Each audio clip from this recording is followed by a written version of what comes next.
Yes, guys, welcome back to another vid from Mutal FC, and today we got another banging vid for you. Today we got match week 6 predictions for you.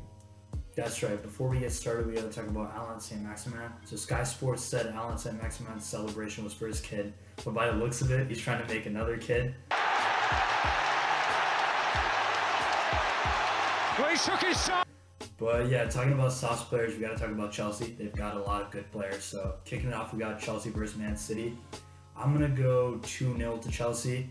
Lukaku's definitely scoring. That's guaranteed. I want to see how he matches up against Ruben Diaz and if he can blast one past Ederson in the net. As for the other goal, I mean, Chelsea are playing great, so, I think they'll definitely score. Yeah, so we got the oil money derby, the fucking Champions League final of last year.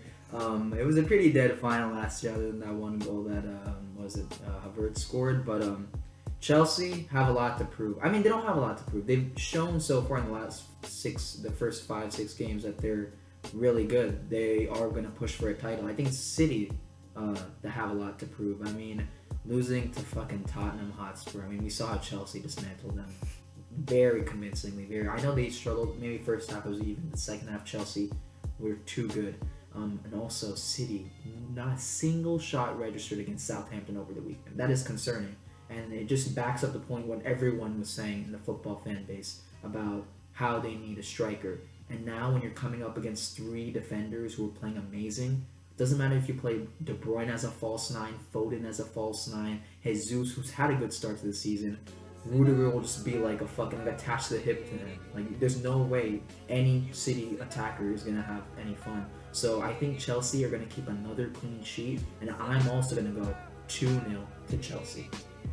Alright, and then moving on to Arsenal. So speaking of concerning Arsenal, speaking of derbies, the North London derby, Arsenal versus Spurs, also known as the relegation derby this year. I think for me, I know like both teams have been questionable recently. Spurs, back-to-back losses, Arsenal, just Arsenal. I'm still going to go 3-1 to Arsenal. I just think Spurs, man, I don't know, like something's whack. Like the opener was great for Spurs, like after that, it's not been so good. I think for Arsenal, I think things look on the up. Aubameyang scored, Smith Rowe coming to some decent form. So yeah, I'm going to go 3-1 to Arsenal. Yeah, like Laksh mentioned, the relegation derby. I mean, it's hard to argue. Arsenal Spurs fans, you guys can come at us, but let's say Arsenal had a terrible start to the season. Yes, they've recovered the last 2 games. That is completely fair. Who have they played? I'm not going to say anything. That's all I'm saying. They didn't play any great opponents in the last 2 games, right? But for Spurs, 3-0 thrashings by 2 London rivals. I mean, I can see it be 3 now. I think it's going to be Arsenal are going to do another 3-0 to fucking Tottenham Hotspur, because I just think the home advantage is going to favor Arsenal. And Arteta, to be fair to him, I don't think he's a good manager. He should not manage the club. But I think he's finally getting the 11 that he wants to play.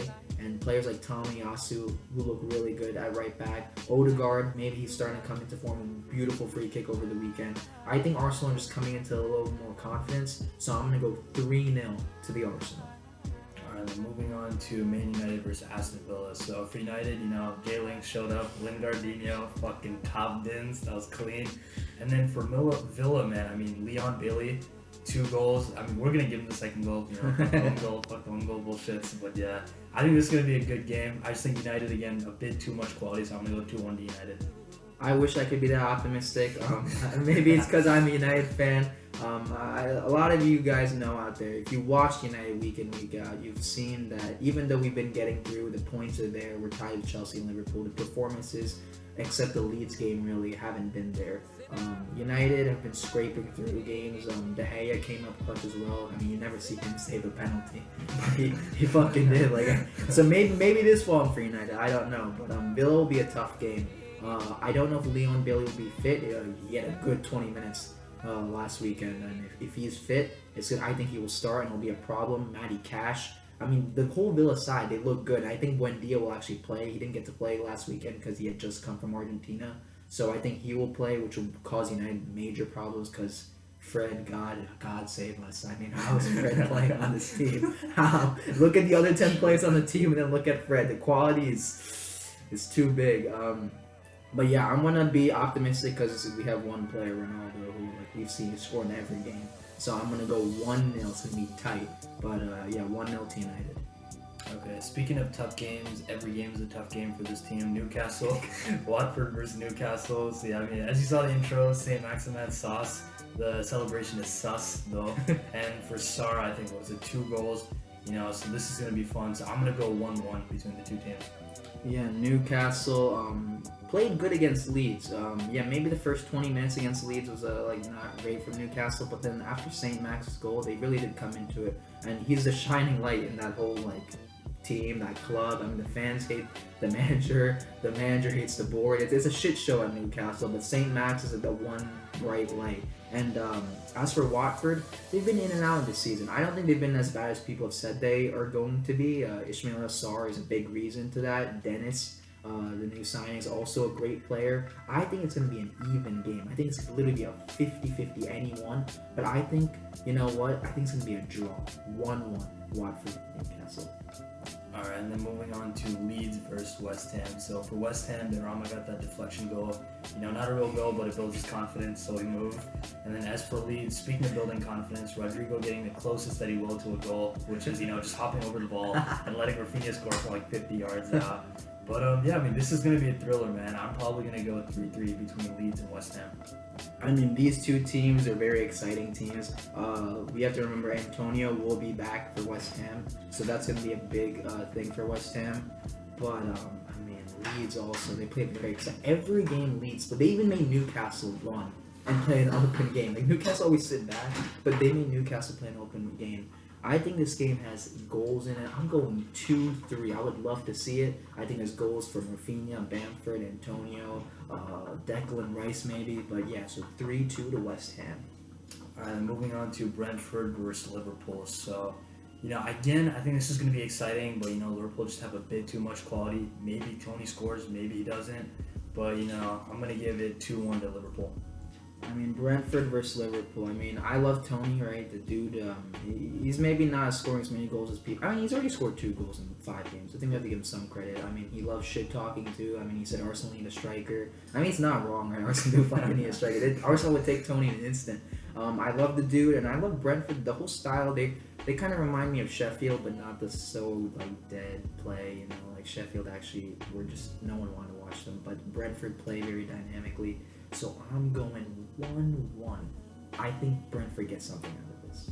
Alright, and then kicking it off with the last game of the week, Crystal Palace versus Brighton. So, I really like Palace this season. Edwards, Zaha, it's all working well together, and Conor Gallagher. So I think they are going to beat Brighton. With Brighton, they have that one dude, Trossard, who's insane.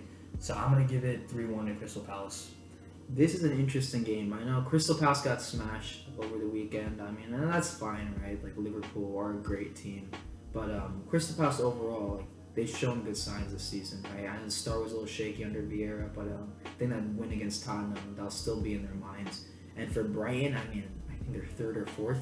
They're finally cashing in on that XG that they had last season. It was so bad. They did not finish their chances. I don't know what's clicked in, because it's not like they bought a lot of attackers, but they're finishing their dinner. They are being very clinical this season, and they're being very ruthless. Now, I'm not saying Brighton are going to finish top 4, but they've always played this, under Potter, played this attacking football, and it's coming to fruition now. And I just think that will edge them a little bit over Vieira's Crystal Palace. So I'm going to go 3-1. And I just like Lakshmi and Trossard. I think very underrated player in the Premier League. I think he's going to score a brace. So yeah, 3-1 to Brighton. But you guys let us know down in the comments below. What do you think is going to happen in some of these games? We have 2 big games this week. 2 top 6 teams playing each other. We've got, 4 really, Arsenal and Spurs. But are we top 6? I mean, it's still going to be fun to watch. And then obviously a title game, Chelsea versus Man City. Let us know the score predictions down below. But other than that, we'll catch you next week. Peace.